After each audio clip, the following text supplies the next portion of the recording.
Bonjour à tous, je suis très heureux de vous accueillir dans ce podcast sur l'histoire du continent africain. Mais pourquoi un tel podcast ? Déjà, je me présente, je ne suis pas historien, mais je suis passionné d'histoire, histoire avec un grand H. Je suis médecin originaire d'Afrique de l'Ouest, mais vivant en Afrique de l'Est, avec un parcours universitaire et professionnel en dehors du continent, et ce détail prendra plus tard son importance. Mon prénom usuel, c'est Alex, mais ce que je préfère, c'est Papa. Oui, c'est quand mes deux adorables filles de 5 et 8 ans m'appellent Papa.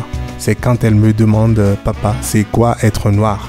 C'est quoi être une Africaine ? Pourquoi moi je ne parle pas espagnol ? Pourquoi je ne parle pas portugais comme ma copine Yasmine ?» Eh bien, les réponses à ces questions sont loin d'être superficielles et elles prennent tout leur sens aujourd'hui, tant l'actualité nous y ramène. J'en viens maintenant à la question de pourquoi cette éphéméride africaine. Il y a 3 raisons qui la justifient. Ma première motivation, c'est l'absence de podcast sur ce sujet dans un format court de moins de 5 minutes. Ce format podcast est donc un moyen plus actuel de rendre justice à toutes ces recherches de plus en plus objectives sur l'histoire du continent africain. Ma seconde motivation, c'est cette envie de partager avec vous, toutes et tous, ici et ailleurs, des faits d'histoire fiables et aussi complets que possible. Il y a une 3e justification à ce podcast. C'est cette distorsion, cette division due à la langue que je perçois quand je passe de l'Afrique anglophone à celle francophone. Concrètement, les Est-Africains perçoivent toujours l'Ouest comme le Far West qui aime la mode et la rhétorique, alors que de l'Ouest, l'image d'une Afrique de l'Est au bord de la famine persiste toujours depuis la crise en Éthiopie des années 80. Il y aurait donc, même sur le continent africain, une perception d'une Afrique plus civilisée, selon qu'on soit à l'Est ou à l'Ouest. Comment en sommes-nous arrivés là ? Comprendre que le passé explique le présent et surtout le futur, c'est d'ailleurs ce qui justifie l'utilisation dans le logo du podcast de ce symbole de l'oiseau Sankofa. Le mot Sankofa vient notamment de l'ethnie des Akans en Côte d'Ivoire et des Twi au Ghana. Il se décompose en 3 mots qui sont le mot San, c'est retourne, le mot Ko qui veut dire pas et le mot Fa qui veut dire ramène.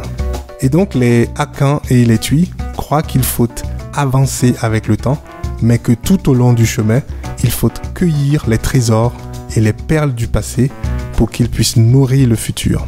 Ce symbole représente un oiseau mythique qui vole vers l'avant, la tête tournée vers l'arrière et portant dans son bec un œuf qui symbolise le futur. Et donc, chers amis, à chaque épisode, nous traverserons l'histoire du continent juché sur le dos de ce Sankofa. À travers cette éphéméride un peu particulière, comme vous le verrez au fil des jours prochains, je voudrais pouvoir vous donner l'envie et la motivation de lutter contre tous les nombreux clichés au sujet de l'Afrique, simplement en vous basant sur une meilleure connaissance de son histoire. Cette histoire qui fait bien partie de l'histoire avec un grand H. Je voudrais montrer à mes filles des clichés positifs sans être angélique, d'une Afrique parfois malmenée sans être victimaire, une photo avec des nuances de couleurs plutôt qu'un cliché en noir et blanc, pour les aider à comprendre un peu plus leur place entre ces deux mondes. Bref, leur montrer mes clichés africains à moi, afin qu'elles puissent librement se peindre les leurs. Quant à vos clichés à vous, envoyez-les-moi sur le site internet du podcast www.myafricancliché.com qui référencera par ailleurs toutes les sources d'informations utilisées pour ces podcasts. Voilà, j'espère vous avoir convaincu de nous retrouver dès demain pour plonger ensemble dans l'histoire de l'Afrique à travers la musique, les arts, la culture, la politique et bien plus encore. Parce que, comme dit le proverbe africain, tant que les lions n'auront pas leurs propres historiens, eh bien les histoires de chasse seront toujours à la gloire des chasseurs. Merci à tous et on se retrouve donc le 26 février 2019 pour notre tout premier vol en Sankofa. Éphéméride africaine, pas mon papa.